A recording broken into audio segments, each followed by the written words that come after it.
tudo bem com vocês? Eu sou a professora Deise Pereira, sou professora orientadora do projeto Sempre 10, juntamente com a Escola Cidadã Integral Teona Japenha Cavalcante. E hoje vim trazer um pouquinho de conhecimento para vocês. Vamos falar um pouco sobre conjuntos numéricos. Espero que vocês gostem da aula, sejam todos bem-vindos. Hoje falaremos sobre conjuntos numéricos. O conjunto dos números naturais, inteiros, racionais, irracionais e reais. Como é cada um deles? Qual a definição de cada um deles? O conjunto dos números naturais são todos os números inteiros positivos, que são aqueles números que não são números decimais, nem fração, nem raiz.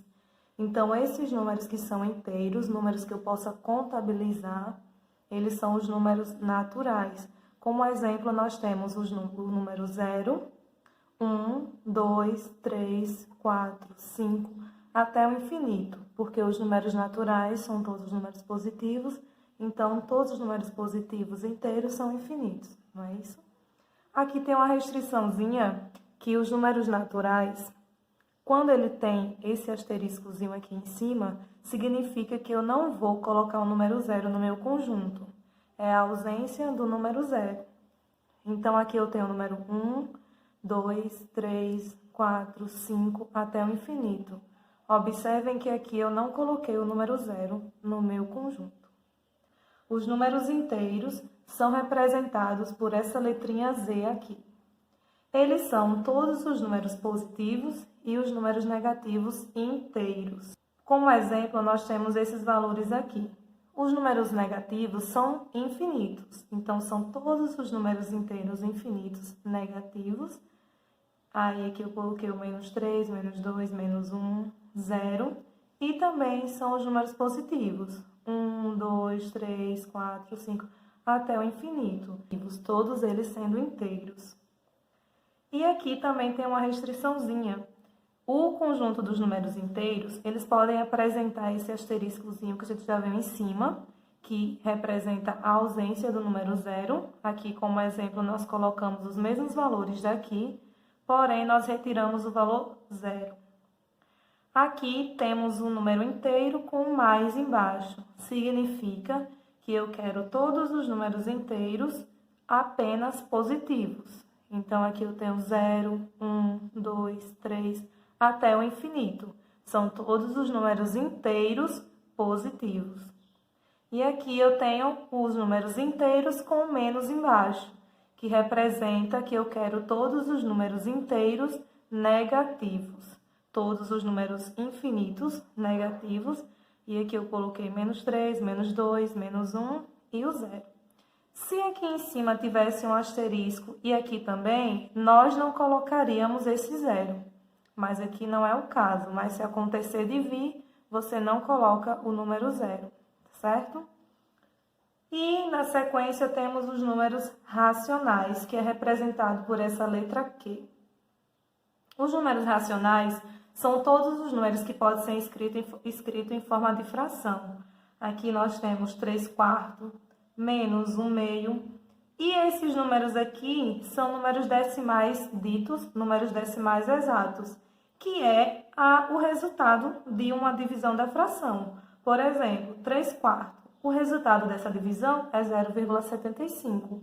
Por isso que o número decimal exato é um número racional, porque ele é resultado de uma fração. Menos 1/2 é a mesma coisa de menos 0,5. Então, esse número decimal, ele também é um número racional, porque ele é resultado de uma fração. Também temos as dízimas periódicas. São aqueles números decimais que, após a vírgula, esses números se repetem infinitamente, certo? Não esqueçam, ele vai ser um número periódico infinito. Todos esses números 4, eles vão se repetir infinitamente. Então, aqui tem umas observaçõezinhas dos números racionais.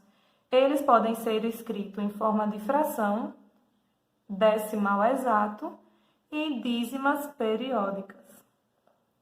Aqui eu tenho o número irracional, que é representado por esse I. Ele é todo aquele número que não pode ser escrito em forma de fração. Raiz de 2 é um número racional. Raiz de 8 é um número racional. 3,1, 2, 3, 7, infinito. Esse número aqui é uma dízima não periódica. Ele é um número irracional porque ele é uma dízima não periódica. O número π, ele é um número infinito também, é uma dízima não periódica infinita. 3,14, 15 e assim sucessivamente até o infinito. Esse número é chamado de número de Euler, que é o mesmo de 2,718 até o infinito. Ele também é um número irracional, é uma dízima não periódica, por isso é um número irracional. Então, como é que eu vou saber quais são os números que são irracionais? Vocês vão precisar lembrar que os números irracionais são raízes não exatas, são raízes que você vai olhar e vai saber que não tem um valor exato, um número inteiro como resultado. E também são dízimas não periódicas. Nesse exemplo aqui, raiz de 2. Existe resultado para raiz de 2, mas não é um valor inteiro o resultado.